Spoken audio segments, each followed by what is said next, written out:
ويا ترباط الصدر يا محجم المفرعه يا اهل المرجله والزود والفزعه يا ترباط الصدر يا محجم المفرعه بالاسحاق وصدها وانكم مسمحه اسمع لو ودعتك شرجع بطلت يا اهل المرجله والزود والفزعه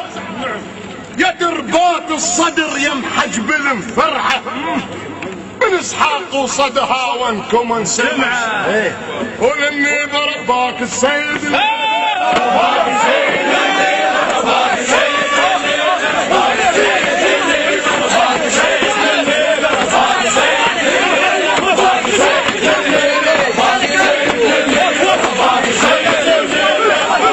نام براحتك والثار ما ننساه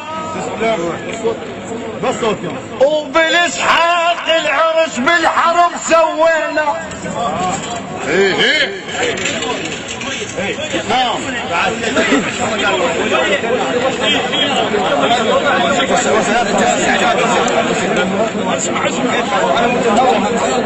نام نام براحتك والثار ما ننساه بالاسحاق العرس بالحرب سوينا ما بينا اللي يدلق واليقول حا شدالك حميد كون نتعنى والله شدالك حميد ها جنود سيد هدف وقضايا عادات جنود سيد هدف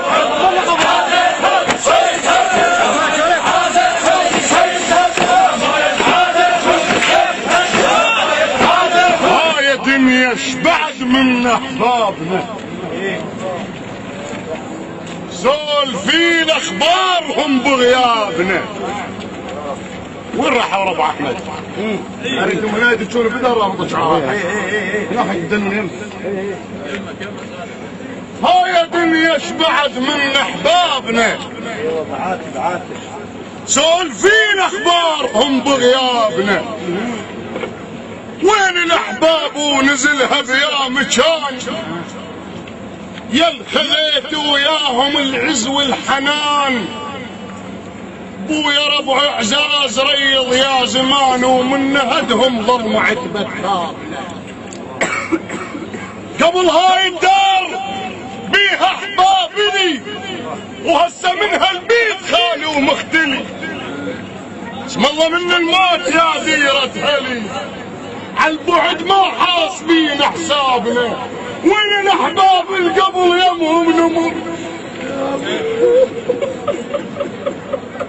وين الاحباب القبل يمهم نمر، اش عجب منهم لا طروش ولا خبر، شلون هال الزود لفلف هالقبر، شدت ويانا وخذيت احبابنا، الصاحب قال الصاحب راح نمشي ويا صاحب قال لي صاحب راح نمشي ويا صاحب قال لي صاحب راح نمشي ويا صاحب قال لي صاحب راح نمشي ويا صاحب قال لي صاحب راح نمشي ويا صاحب قال لي صاحب، شو اسولف وبحذر وياي، وبدقة كلامك روحك احميها، مرات السوالف تغدر الحجاي، وبعض امرار هي اللي ينغدر بيها، تصح كلمة شريفة ترفع فوق الفوق، وكلمة غلط حكاها تدوس رجليها، انا ويا المصايب كل وقت صحباني لا تزعل علي عنها راضيها، انا ابن العقلهم سويت الماصر فوق الطوب تتراقص مساحيها، انا ابن العمارة ما تطخر راسك اللي اتفق تتقابل عليها، حسينك ريدي نهد بمحمد باقر،